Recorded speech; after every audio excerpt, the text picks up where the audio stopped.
അമ്പലവയൽ ചുള്ളിയോട് റോഡിൽ അപകടങ്ങൾക്ക് അറുതിയില്ല. ഇന്നലെ രാത്രിയുണ്ടായ അപകടത്തിൽ 2 യുവാക്കളുടെ ജീവനാണ് നഷ്ടമായത്. റോഡ് നവീകരിച്ചതിന് ശേഷം അപകടങ്ങളിൽ 9 പേർ മരണപ്പെട്ടു.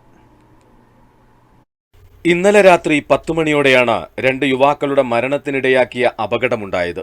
യുവാക്കൾ സഞ്ചരിച്ച ബൈക്ക് നിയന്ത്രണം വിട്ട് ഇലക്ട്രിക് പോസ്റ്റിൽ ഇടിക്കുകയായിരുന്നു.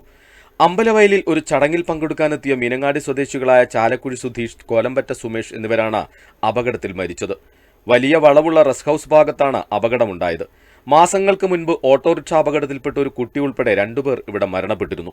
അമ്പലവയൽ മുതൽ ചുള്ളിയോട് വരെ അപകട മേഖലയാണ്. റോഡ് പുതുക്കി പണിത ശേഷം 9 പേർക്കാണ് ജീവൻ നഷ്ടമായത്. അപകടങ്ങൾ പതിവായിട്ടും അപകട മുന്നറിയിപ്പ് സംവിധാനങ്ങൾ സ്ഥാപിച്ചിട്ടില്ല.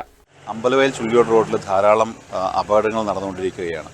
ഇതിനിടയിൽ തന്നെ 10ഓളം ആളുകൾ ഇവിടെ മരണപ്പെട്ടിട്ടുണ്ട്. ഈ അമ്പലവയൽ ചുള്ളിയോട് റോഡിൽ ധാരാളം കാൽനട യാത്രക്കാർക്ക് പരിക്കുമേറ്റിട്ടുണ്ട്.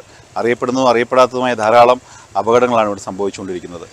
ഇത്രയും അപകടങ്ങൾ ഉണ്ടായിട്ടും ബന്ധപ്പെട്ട അധികൃതരിൽ നിന്ന്, സർക്കാരിൽ നിന്ന്, പഞ്ചായത്തിൽ നിന്ന്, PWയിൽ നിന്ന് യാതൊരു തരത്തിലുള്ള അപകട മുന്നറിയിപ്പ് സംവിധാനങ്ങളൊന്നും ഇവിടെ നിലവിലില്ല. അതുകൊണ്ട് എത്രയും പെട്ടെന്ന് അടിയന്തരമായി ഈ റോഡിലെ സൈഡിലുള്ള പുല്ലുകൾ വെട്ടുകയും കാൽനട യാത്രക്കാർക്ക് നടന്നു പോകാനുള്ള സംവിധാനങ്ങൾ വെക്കുകയും വെളിച്ചം നൽകുകയും അതുപോലെ തന്നെ അപകട മുന്നറിയിപ്പ് സംവിധാനങ്ങൾ ഇവിടെ ഒരുക്കുകയും ചെയ്യണമെന്നാണ് ഞങ്ങൾക്ക് ഇവിടെ ആവശ്യപ്പെടാനുള്ളത്.